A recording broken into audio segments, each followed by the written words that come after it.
समय हमारे परिवार बहुत परिवार था, जमींदार थे और हमारे दोनों दादा जो हैं वो फ्रीडम फाइटर यानी कि स्वतंत्रता सेनानी थे, देश की आजादी के लिए भी अपनी योगदान दिए, यानी किसी भी चीज से हमारे परिवार कमजोर नहीं थे।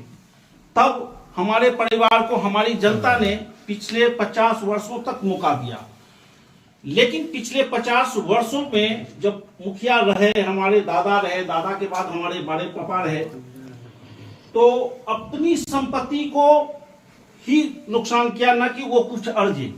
पब्लिक के लिए काम करते रहे और अपना जो खुद का खर्चा था या जो भी था पब्लिक के सेवा के लिए भी उन्होंने अपनी प्रॉपर्टी से ही पूरा किया। ठीक है।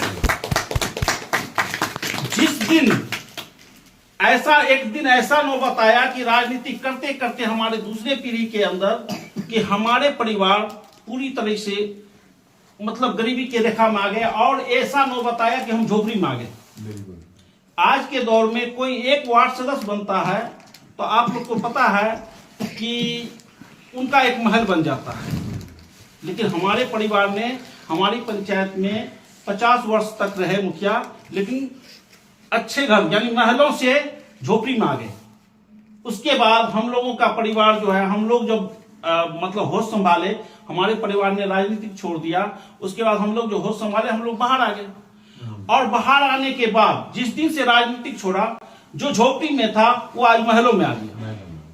तो इससे आप लोग को और हमारी पंचायत की जनता को समझना चाहिए कि हम लोग का परिवार कभी किसी का कुछ नहीं लूटा नहीं। ठीक है, दिल से काम किया, दिल से प्यार किया। भले तोहमत लगा दिया गया हो, झूठी तोहमत तो हमारे नबी पे भी लग गए, ठीक है, तो वो तो उनका काम है, उससे हमको निकल के बाहर आना है। ठीक है। और जब हमारी जनता को लगा पिछले 20-25 वर्ष तक जब हमारी पंचायत के अंदर जो सही से काम नहीं हुआ, घूस बढ़ गया, तो हमारी जनता को लगा कि नहीं, इस परिवार से किसी को लाया जाए। यही परिवार है जो एक दिन आके हमारे लोग का काम भी करेगा। हमारी जो समस्या है, कोसी नदी की समस्या है, जो गांव कट जाता है, घर बस जाता है, लेकिन उसका कोई मुआवजा नहीं, फसल बह भस जाता है, उसका कोई मुआवजा नहीं मिलता है। तो लड़ने वाला लड़का चाहिए और लड़ने वाला लड़का इसी परिवार से निकलेगा। फिर उन लोगों ने नजर दौड़ाया, क्योंकि इस खानदान के सबसे बड़े पोता कहिए, बेटा कहिए, हम थे, तो सभी का निगाह हमारे ऊपर आया और सब ने मुझसे कहा, मैंने बताया कि देखिए हमको रोजगार से जुड़े हुए हमारी कंपनियां चल रही है, तो बोला नहीं आपको तो योगदान देना होगा। फिर मुझे याद आया, हमारे वालिद साहब कहा करते थे कि इस पंचायत का हमारे खानदान के ऊपर एक कर्ज है। यदि हमारे पंचायत के अंदर किसी भी तरीके का अत्याचार होगा, जब राजनीति छोड़ दिए थे तब की बात है, अगर हमारे पंचायत में हमारी जनता के साथ अगर कभी भी कोई अत्याचार होगा या काम नहीं होगा, तो हमारे खानदान के बच्चों का यह हक बनता है कि उनके हक के लिए लड़े। फिर ये बात हमें जब याद आया तो हमने हिम्मत बढ़ाया और संघर्ष किया, और हमारी जनता ने, हम कह नहीं सकते इतना प्यार दिया जितना प्यार के हमको नहीं लगता था। हार जीत अपनी जगह है, थोड़े से वोट से हम हार गए। फिर हमारे भाइयों को जो बाहर खट रहे थे, चूंकि हम अकेले गए थे वहां लड़ने के लिए, हमारे भाइयों के अंदर ये चीज आया कि अगर ऐसी बात है तो भैया को यहाँ आना चाहिए।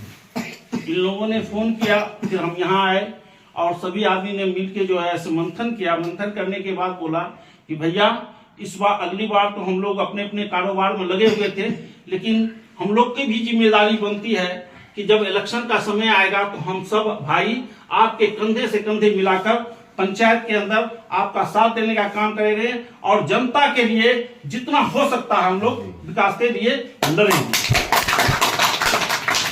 इसी विषय